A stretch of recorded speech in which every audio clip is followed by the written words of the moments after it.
So within the confines of these cardboard walls is Toro's 60 volt max 30-inch eTimemaster, and I am really anxious to get a first look at it with you, give my initial impressions, and of course, see how it mows.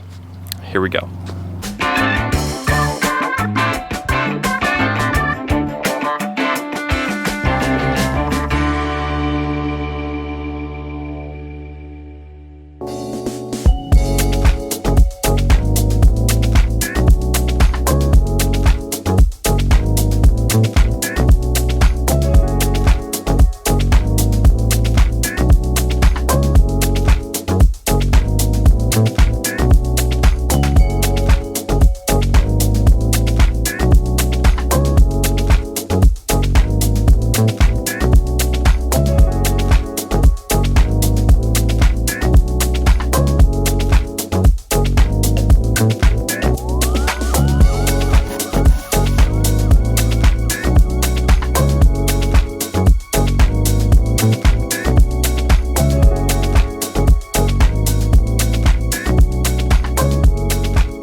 So before I get into my top to bottom overview and first impression of the new features that come with the electric version of the Timemaster, I want to just point out that the Timemaster in general, especially the electric Timemaster here, Toro is advertising that this is going to save up to 40% of your mowing time, and all of that really comes down to the 30-inch steel deck and the fact that the blades sit outside the wheelbase. You don't have to overlap your wheel mark when you mow the yard.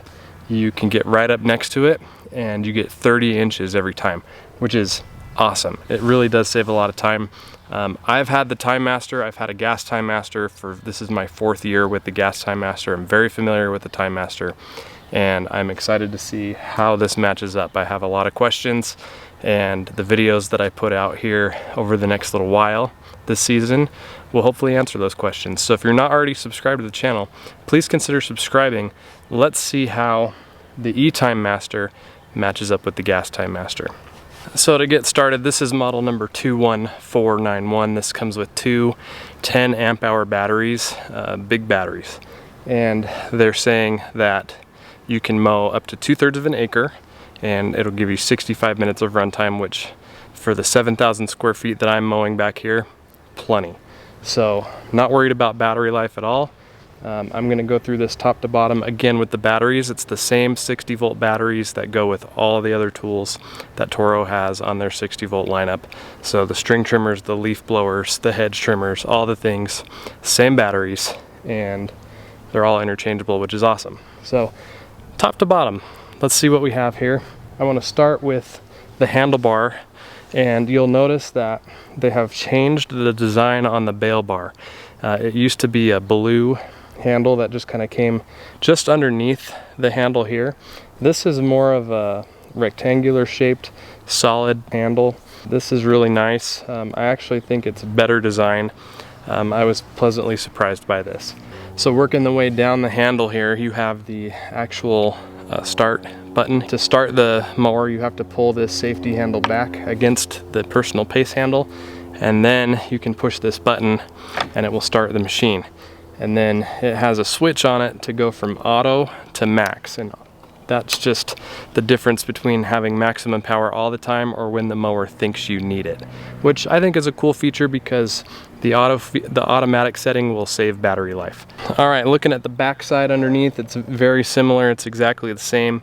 Everything down here on the business side of things, exactly the same as the gas, except the motor, electric motor here. So for those wondering, it is belt driven. The blades are belt driven. It has a belt going against the transmission. It's still a belt driven system. You have the adjustment handle here so that you can adjust the height of the handlebars from all the way over to vertical, and then 2 settings on regular walk behind. And then you have the mulch plug in the back there, and then you have the option for bagging, obviously, and then the side discharge chute as well if you choose to side discharge. One thing that I like that they did here with the battery compartment is they actually made the lid magnetic. So this is a magnetic hold on the lid, which I think is better than some of their other designs. So very nice use of magnets there. I think that's cool. So it's capable of holding 3 batteries inside here, which is awesome. And it has the headlights as well. There's 2 headlights on here. We'll test those. We'll see how bright they are. You have the height adjustment handles on just one side, same as the gas TimeMaster. A, B, C, D, E, F, G. Everything is really pretty much the same. The only differences that I'm seeing off the bat, obviously the electric motor, the headlights, the personal pace handle, the bail bar, and obviously it's electric, so it's got a push button start. So other than that, everything else seems to be exactly the same. Let's stop talking, let's actually use it and see how it feels and how it performs.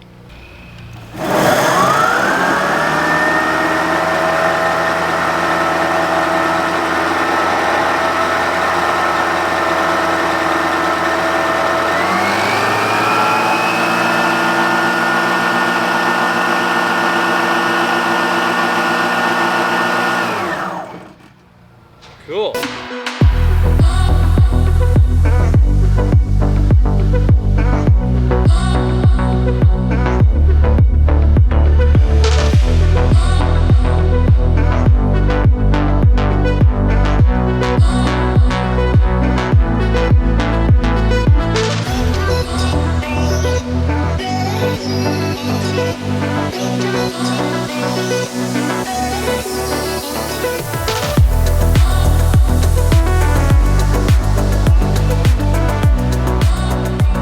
Alright, so first mow is in the books.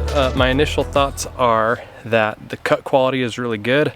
It has the same quality of cut that the gas-powered TimeMaster has. It's very quiet. My 4-year-old daughter says that it sounds like a vacuum. It does sound like a vacuum. Even on the maximum power setting, it is pretty quiet. So that's nice. If you're planning to mulch, I would recommend mulching on the maximum power setting to get the better quality mulch. If you're planning on using the automatic setting, I would plan on bagging because it didn't mulch as good on the auto setting as it did on the max setting. Other than that, it's very familiar. It does feel like a TimeMaster. It does maneuver well. I like the new personal pace handle on this. It lays down some very fantastic natural stripes, just like the gas model does too. In fact, I think this one probably leaves better stripes naturally without the need of a striping roller or anything like that. This does a really good job, so bonus points there. I don't have any issues with battery life here. I'm gonna save that for another video to talk about how far the batteries actually go. Other than that, it's a TimeMaster and it's electric. Very exciting. Again, more to come here. I want to test this much further. So make sure if you're not already subscribed, please consider subscribing. Lots more to come here. I'll see you next time.